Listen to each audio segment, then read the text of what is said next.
Hi, I'm here to present on my behavior change project, which is entitled Reducing Repetitive Manding Utilizing a Token Economy System with Response Cost in an 8-year-old boy diagnosed with autism.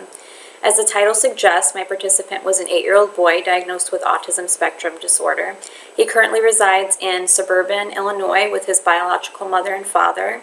He's in a self-contained classroom within the public school setting and receives ABA therapeutic services 5 days a week within the clinical setting. Within that same clinical setting, he receives speech therapy once per week. The participant was referred to me due to repetitive manding, which is defined as vocally manding using one or more words for the same item, activity, or person. This can include tear production and/or whining. It can also include manding with a tact. An example of this would be the iPad is in the office. New occurrences of the behavior were recorded after 5 consecutive seconds had passed in the absence of the target behavior.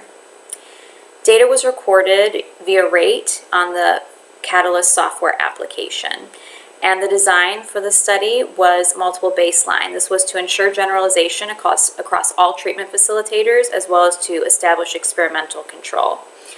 During the baseline phase, the participant was allowed to request one preferred item or potential reinforcer during a preference assessment, and all following mands that were repetitive were ignored. There was the occasional facilitator who would implement a first-then procedure reactively. During the baseline phase, it was denoted that the average rate of repetitive manding was 62. During the intervention phase, there were a number of proactives that were put into place, including a visual schedule, expectation statements using first-then language, and a token economy system. With the implementation of the token economy system, the participant could earn 5 tokens to gain access to his preferred item or potential reinforcer.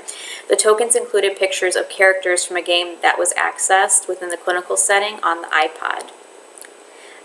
The introduction of the token economy started with an FR1 schedule and gradually increased to a variable ratio schedule as he became more familiar with placing on the tokens.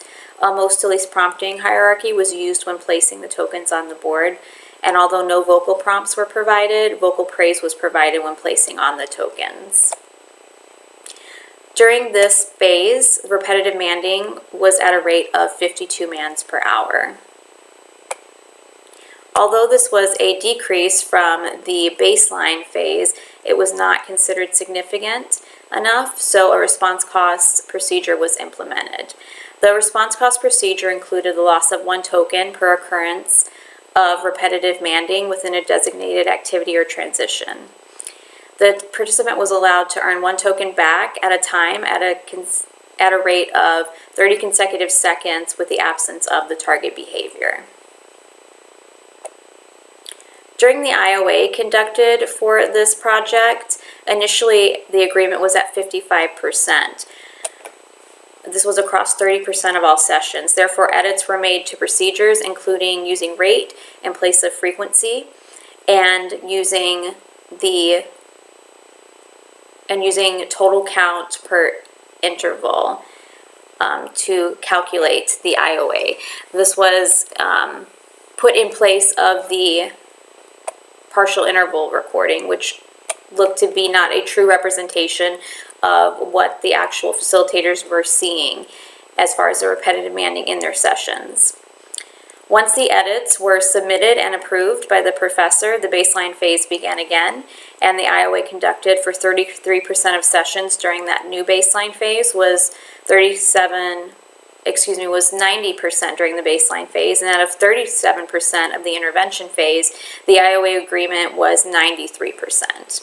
Treatment fidelity was also determined by a total number of steps on a checklist that the facilitator implemented correctly. And for this project, the fidelity was determined to be 95%. Generalization was built into the actual experimental design of this study. And as far as maintenance goes, due to time constraints, no maintenance data was collected for this project. However, plans for maintenance included thinning of the schedule of reinforcement with tokens. These were to be replaced by vocal praise for the absence of repetitive manding, leading up to a larger reinforcer. However, the visual schedule and expectation statements were purely proactive, and they would remain intact across all sessions and treatment facilitators. There were some limitations to this study, the first being the unusable data from the initial baseline phase. The second would be facilitators went between using handheld clickers, which made a sound, and silent counters used on the Catalyst software application on the iPods in all sessions. There could have been some reactivity from the participant when hearing the clicking sound of the handheld clickers. Another limitation was that one of the facilitators had known this client through treatment for the past 4 years prior to the project, whereas the other two facilitators had been with the the participant for about 6 weeks before the project began. There was really no data that was collected to measure instructional control between all facilitators. The overall results of the study showed that a decreasing trend was in place for the facilitators who implemented the response cost intervention. This resulted in an average of 49 repetitive MANs per hour. That's a decrease of 3% from the token economy phase and an overall 13% from the baseline. As you can see on the graph, it's a multiple baseline graph, so it's stacked 3 graphs. So I will show it to you one at a time. This is the first graph for facilitator 1. Let me get it in focus here. As you can see, there is a baseline phase, there is a token economy phase, and a response cost phase. This is the graph for facilitator 2. Facilitator 1 and 2 were both in the response cost phase. However, facilitator 3 did not go ahead with the response cost phase because, as you can see in her token economy phase, she had a stable data path. So it was not required that she start implementing the response cost. For the future of this project, continuous data would need to be collected, as well as a thinning out of the schedule. This will permit for the appropriate removal of the token economy system, and also dependent upon parental approval, the intervention could be generalized to both the home and school settings. This would require parent and classroom staff training. If these procedures were brought into the settings outside of just the clinic, it's thought that the generalization would occur more rapidly.